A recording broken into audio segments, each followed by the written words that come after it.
The Solitaire Series, Episode 29, The Four of Spades, by Troy Lambert. Narrated by Troy Lambert.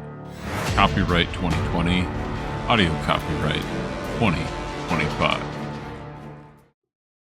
Four of Spades, where have you been? I've been at 17, waiting for you to appear again.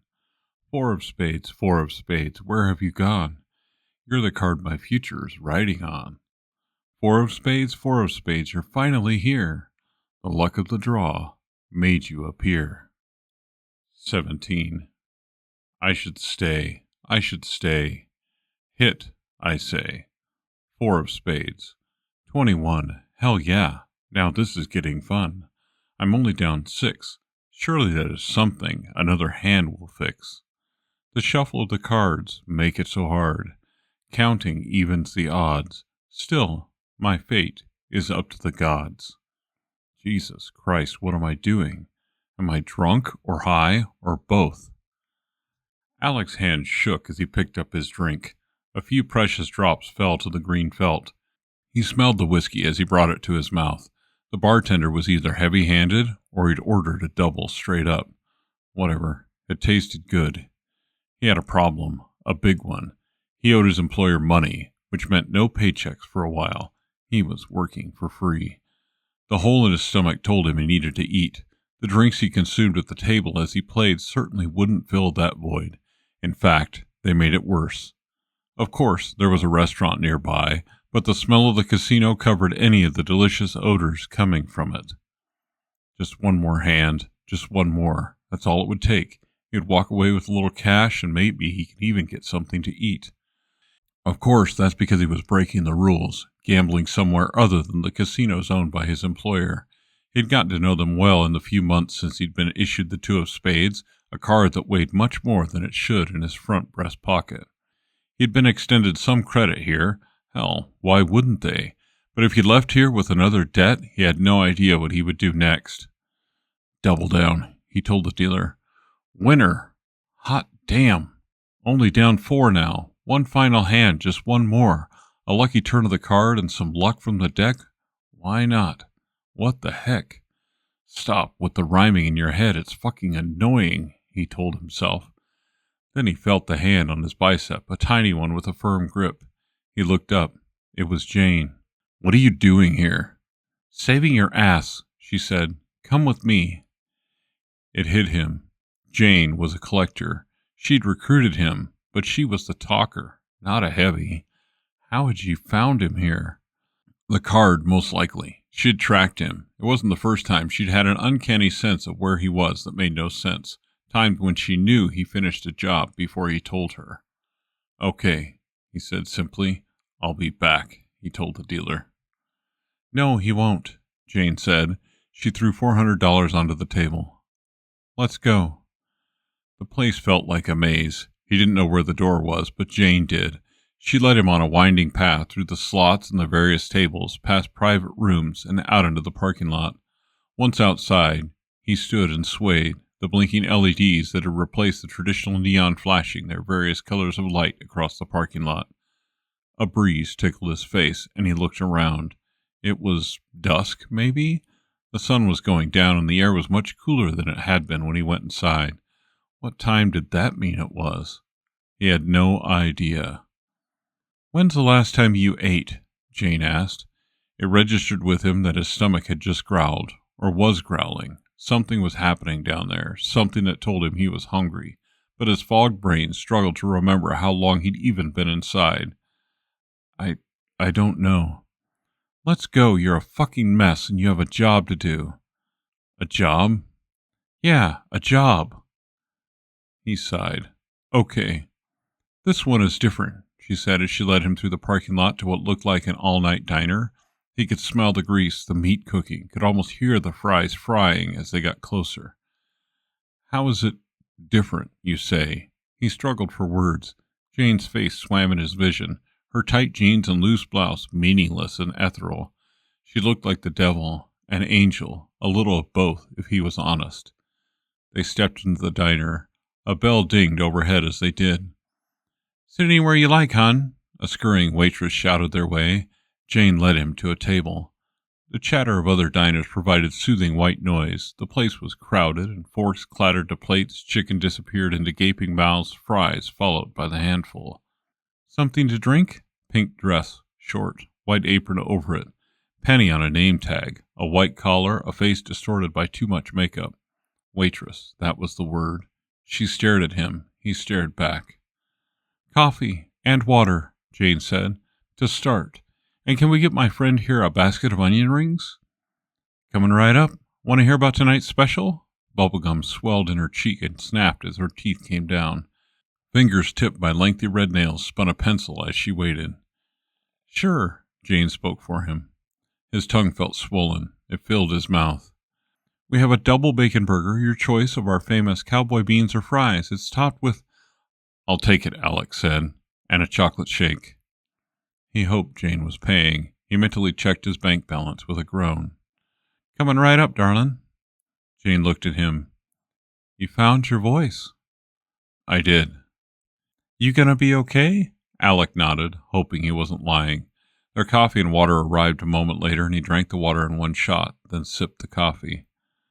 The job, he said. He felt almost human again, and his previous poetic fog slowly lifted. This is a way to square your accounts, she said, and add some cash to your pocket. But there are conditions.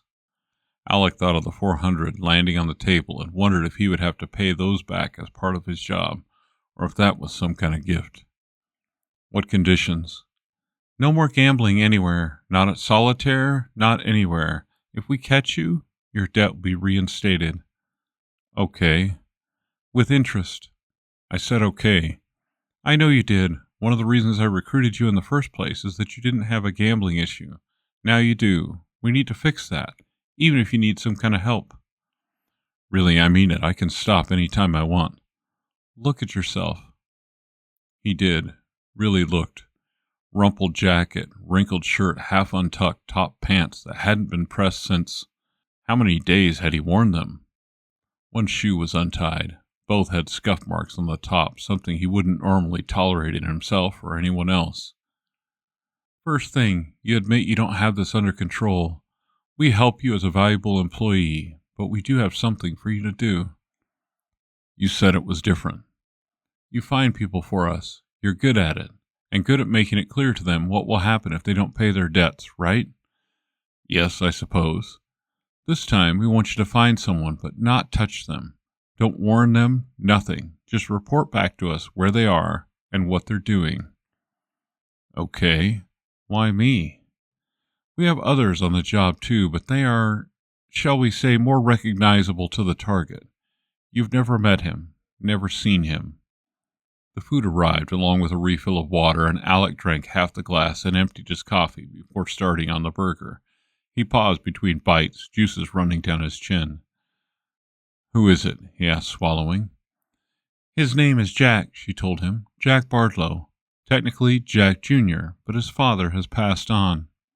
Okay, why him? You don't need to know. This is a tricky operation. Jack has upset some important people, but officially he's not a target any longer.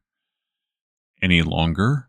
Alec set the burger down and wiped his chin, then followed the bite with a handful of fries dipped in a fry sauce already on his plate.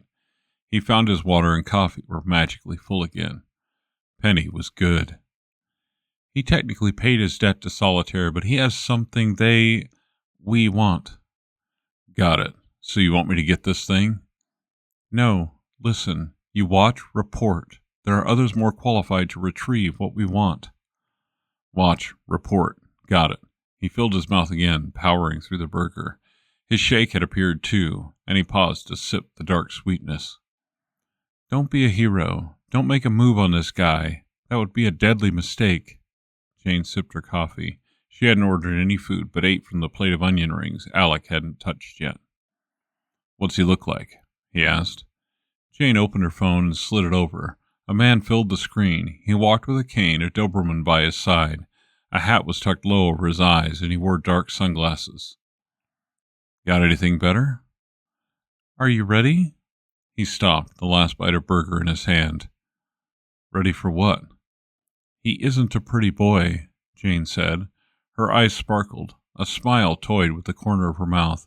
She was enjoying this. Yeah, he said, setting the burger down. She swiped right. A face, or what was left of it, looked at the camera, likely a security one. It wasn't overly high resolution. The left side of the face seemed somewhat intact. A whole eye stared at him from that side, and even normal-looking nose and lips. Sort of.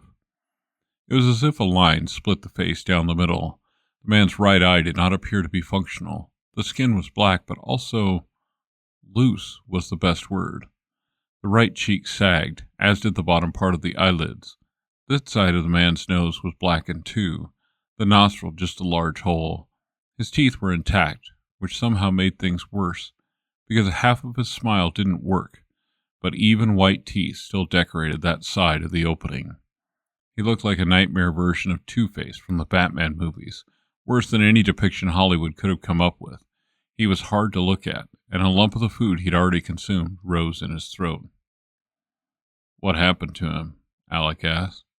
Solitaire happened to him. He survived and fought back. You see his dog? I did, in the first photo.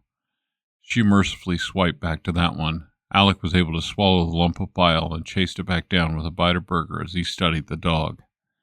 He stopped his attackers and killed them. Killed them. The dog has killed again since then, and so has Jack. He's clever and smart. I'm smart. Look where you are, asshole. No, you're not. Not as smart as Jack. He's more perceptive with one eye than most people are with two. So I find him, watch and report. Yes, nothing more, no matter what happens. Where do I start? Jane tossed him a card. On it was an address. I'll airdrop you the photos. This is the last place we know for sure he was. Was? We think he'll go back for something he left there. Okay, I'll head there now. Good. Look, Alec. She reached out and grabbed his arm. Yeah, he said, taking a moment and sipping the last of the shake up through the straw. I like you. I want you to succeed, and I want you to be around for a while. You're not only a good collector, I consider you a friend. I feel the same, he said. So be careful. If things go sideways, leave and report back to me. Sure, he said, but already he felt better, felt sober, and felt enthused about his job again for the first time in a while. He was well trained, smarter than Jane or anyone around him thought he was, and he wouldn't run from a fight, even when it wasn't fair, pretty much no matter what. He stood to leave. She slid a card across the table and he looked at it. A 4 of spades. For luck, she said. He took it. A little luck certainly wouldn't hurt. Thanks for listening to the Solitaire series, episode 29, the 4 of spades. Next up, episode 30, the 6 of hearts.